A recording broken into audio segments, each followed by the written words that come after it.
برطانیہ کے 40ویں بادشاہ چارلس سوئم کی ویسٹ منسٹر ایبے میں تاج پوشی کر دی گئی۔ تاج پوشی کی تقریب میں پاکستان سمیت مختلف ممالک کے سربراہان نے شرکت کی۔ تاج پوشی کے بعد برطانیہ بھر میں بغل بجا کر بادشاہت کا اعلان کیا گیا۔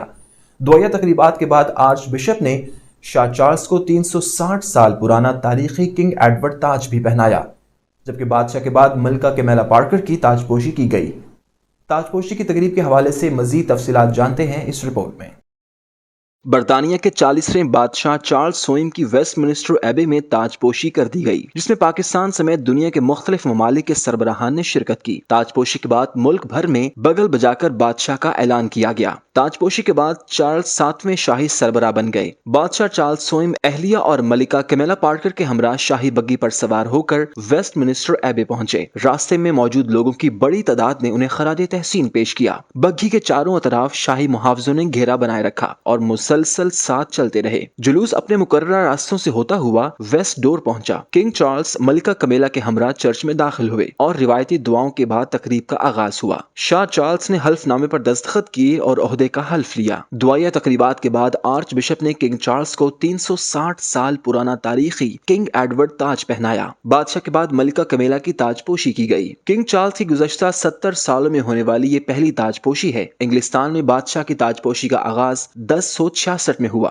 1953 میں ملکہ الزبتھ کی تاج پوشی کے بعد یہ سب سے بڑا فوجی جلوس تھا۔ شاہ چارلس برطانیہ اور دولت مشترکہ کی دیگر 14 ممالک کے بادشاہ بنے ہیں۔ ملکہ الزبتھ دوئم کی 8 ستمبر 2022 کو موت کے بعد چارلس برطانیہ کے بادشاہ بنے۔ وہ ان کے چاروں بچوں میں سب سے بڑے ہیں۔ کنگ چارلس کو 1 جولائی 1969 کو پرنس آف ویلز کا خطاب ملا۔ انہوں نے 5 سال رائل ایئر فورس اور نیوی میں خدمات انجام دیں۔ تاج پوشی کی تقریب میں نگرانی اور حفاظت کے لیے 29,000 اہلکار فرائض انجام دیتے رہے۔ ویسٹ منسٹر ایبے میں 2500 مہمانوں نے تقریب تاج پوشی میں شرکت کی۔ امریکی صدر جو بائیڈن تقریب میں شریک نہیں ہو سکے، ان کی جگہ ان کی اہلیہ جل بائیڈن تقریب میں شریک ہوئیں۔ قبل ازیں بادشاہ چارلس سے آرچ بشپ آف کینٹربری نے حلف لیا، جبکہ بادشاہ چارلس نے حلف نامے پر دستخط کر دیے، جس کے بعد برطانیہ کے وزیر اعظم رشی سوناک نے مختصر خطاب کیا۔ لندن کے ویسٹ منسٹر ایبے میں ہونے والی تاج پوشی کی اس تقریب میں شاہ چارلس 14ویں صدی میں تیار کردہ اس تخت پر بیٹھتے ہوئے 360 سالہ سینٹ ایڈورڈ کا تاج اپنے سر پر رکھنے والے سب سے معمر برطانوی بادشاہ تھے۔ اس موقع پر وزیر اعظم رشی سوناک نے کہا کہ کوئی دوسرا ملک جلوس، محفل اور گلیوں میں ہونے والی پارٹیوں سے بھرپور اس طرح کی شاندار تقریب منعقد نہیں کر سکتا۔ انہوں نے کہا کہ یہ ہماری تاریخ، ثقافت اور روایات کا فخریہ اظہار ہے۔ یہ ہمارے ملک کے جدید کردار کا ایک واضح مظاہرہ اور ایک پسندیدہ رسم ہے، جس کے ذریعے ایک نئے دور کا آغاز ہوتا ہے۔ تاج پوشی کے بعد شاہ چارلس اور کیمیلا پارکر 4 ٹن سونے کی بنی ہوئی اسٹیٹ کوچ میں روانہ ہو گئے، جو جارج سوئم کے لیے بنایا گیا تھا۔ وہ 39 ممالک کے 4 حاضر فوجی اہلکاروں کے 1 میل طویل جلوس میں واپس بکنگم پیلس پہنچے۔